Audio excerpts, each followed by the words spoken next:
नमस्कार। योगी सरकार पार्ट 2 के सभी मंत्रियों को कमरे आवंटित। वरिष्ठ मंत्रियों को मुख्य भवन में फर्स्ट फ्लोर पर कमरे आवंटित किए गए और इसके बाद राज्य मंत्रियों को बापू भवन में कमरे दे दिए गए हैं। अब बात ये होती है कि सरकार बन गई पार्ट 2, योगी मुख्यमंत्री। आपको एक बात बताना चाह रहे हैं कि 2022 के चुनाव में दो ही पार्टियां मिशनरी रूप से काम करती हैं, एक भाजपा तो दूसरी बसपा। भाजपा को अगर देखा जाए तो वो एक हिंदू राष्ट्र के नाम पर कार्य करती है, जो राम के सहारे राजनीतिक रोटियां सेकते हुए एक विशेष चौथे वर्ग पर शासन करने के उद्देश्य से संघर्ष कर रही है, जिसमें वो कहीं ना कहीं तक सफल होती नजर भी आ रही है। दूसरी बार हम देखें बसपा को। बसपा यानी बहुजन समाज पार्टी जो अपना मिशन लेकर चली थी, वो कुछ अजीब सा लगा। आपको बता दें कि बसपा यदि भाजपा राष्ट्रवाद पे नाम लेकर चली तो बसपा अंबेडकरवाद के तहत कमेरा समाज को शोषित वर्ग से निजात दिलाने के उद्देश्य से व्यवस्था परिवर्तन की राह पर अटल। लेकिन विगत 2012 से 17 और 17 से 2022 यानी लगातार 15 वर्षों से मिशन से भटकती नजर आई और इस बार के विधानसभा चुनाव में सीधे औंधे मुंह गिर गए। उसका मोल वोटर भी किसी हद तक खिसक गया, क्योंकि उसने अपना पाला या तो समझौता कर लिया या निजी स्वार्थ के चलते मिशन पर चलना ही उचित नहीं समझा, जिससे एक तरफ जहां अवर्णों में खलबली मस्ती नज़र आ रही है, वहीं पर बहुजन समाज का वोटर जो जागरूक हो चुका है वो उत्तराधिकारी बदलने की बात करने लगा है। हालांकि ऐसा क्यों हुआ? भाजपा का मूल उद्देश्य है एन केन प्रकार सत्ता में आना। बसपा का भी यही उद्देश्य है एन केन प्रकार सत्ता में आना, लेकिन वो एन केन करने में कहीं ना कहीं पीछे रह जाती है। इसलिए इस पार्टी में हिटलरवाद शाही चलती है और लोगों पर हंटर चल जाता है जब वो किसी मीटिंग या बैठक में शिकायत या सुझाव देने का काम करते हैं, बल्कि सिर्फ हिटलरी आदेश दिए जाते हैं। यह है बसपा का मूल कारण। अभी हाल में आपने देखा कि जब सोशल मीडिया पर बहुत तेज़ी से वायरल हुआ कि आखिर बहन जी समीक्षा क्यों नहीं करती हैं, तो समीक्षा के आधार पर उन्होंने कई लाख रुपए खर्च करके समीक्षा के नाम पे लोगों को बुला लिया, लेकिन उसमें भी वही रटाया खेल आदेश देकर चले गए। इस विषय पर दिल्ली में रह रहे आगरा के निवासी विद्याराम जी, जो इस समय सोशल मीडिया पर काफ़ी चर्चित हैं, वो लिखते हैं कि नागपुर की फैक्ट्री, कहते हैं कि नागपुर मीठे संतरों के लिए जाना जाता है। कई वर्ष पहले वहाँ एक फैक्ट्री लगाई गई जहाँ हिंदू एकता और छद्म समरसता के नाम पर अंधभक्त तैयार होते हैं। क्योंकि इस प्रोडक्ट का लेबल बहुत आकर्षक था, राष्ट्रपति की कदम खुशबू आती थी, इसलिए जनता ने इसे हाथों हाथ लिया और इसकी ब्रांडिंग और प्रचार तंत्र भी इतना प्रभावी था कि प्रोडक्ट देश के कोने कोने में पहुंच गया। अब ये प्रोडक्ट बहुत बड़ा ब्रांड बनकर वोट बैंक में परिवर्तित हो चुका है। इस राजनीतिक प्रोडक्ट की प्रसार यात्रा में लंबा समय तो लगा, लेकिन अब इस प्रोडक्ट ने अपनी मुकम्मल जगह बना ली और भारत में अब धूम मचा रहा है। ये संकेत उन्होंने भाजपा के लिए किया, लेकिन वहीं पर वो उनका कहना है कि कैसी विडंबना है कि अभी तक किसी ने इस प्रोडक्ट को स्पर्धा देने के लिए ना तो कोई फैक्ट्री लगाई और ना इसे चुनौती देने के लिए कोई बेहतर प्रोडक्ट तैयार करने की योजना पर विचार किया, जैसा कि आमतौर पर बिजनेस में होता है। हालांकि नागपुर में इसके जवाब में एक फैक्ट्री लगाई गई तो कही गई थी और उसका आगाज़ भी अच्छा था।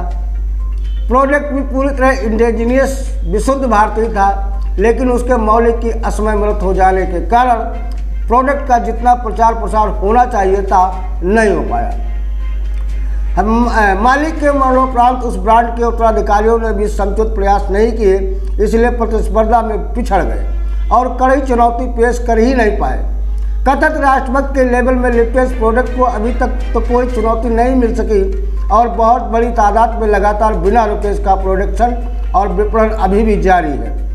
तो देखना ये दिलचस्प होगा कि क्या निकट भविष्य में इस प्रोडक्ट को चुनौती मिल पाएगी या नहीं।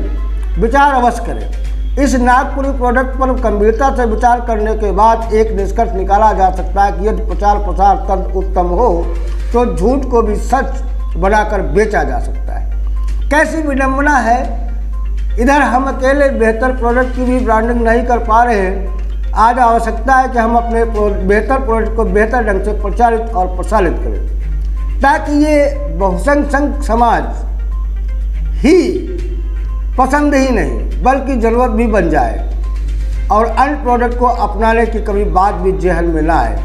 आने वाली पीढ़ी भी इस ब्रांड को आदी हो जाएगी। अब हमें बिना देर के इस प्रोडक्शन के लिए ब्रांड एम्बेसडर की तलाश भी पूरी कर लेनी चाहिए। ये विद्याराम का तर्क है और उन्होंने बात को घुमाकर इस तरह पेश कर दिया जो अपने आप में एक बहुत बड़ी मिसाल कह गए। और अब आइए हम आपको बताते हैं कि भाजपा और बसपा में राजनीतिक अंतर कितना है। तो आपको बता दें कि जहां भाजपा एक ज़माने में हिटलर साहिब पर थी तब उसका नाम जनसंघ था और जनसंघ इसीलिए काफ़ी दिनों तक चल नहीं पाई और अंतोगत्ता बलराज मधोक का नामो निशान मिट गया। उसके बाद जब दूसरे लोगों ने या उत्तराधिकारियों ने इस भाजपा को अपने हाथों में लिया तो आज आप देख रहे हैं कि कई प्रदेशों में उसकी सरकारें हैं और केंद्रीय सत्ता पे वो विगत 7 सालों से विराजमान है और अपने काम को अंजाम देने में लग गई है। तो और उधर बसपा को अगर हम देखते हैं तो बहुजन समाज पार्टी जो बहुजन हिताय और बहुजन सिखाए को लेकर चली थी, वो जब तक उसके संस्थापक जिंदा रहे तब तक तो वो चली, लेकिन उसके बाद उसके नारों में ही ये परिवर्तन कर दिया गया कि सर्वजन हिताय और सर्वजन सिखाए का नारा देकर उनको बरगलाया गया, उनके उत्तराधिकारियों को बरगला कर और एन के प्रकारेण उनको सत्ता पर काबिज किया गया। इसके बाद वहीं से उनका प्राउड शुरू हो जाता है इनके संस्थापकों को और इन्होंने सोच लिया कि हम जग जीत चुके हैं।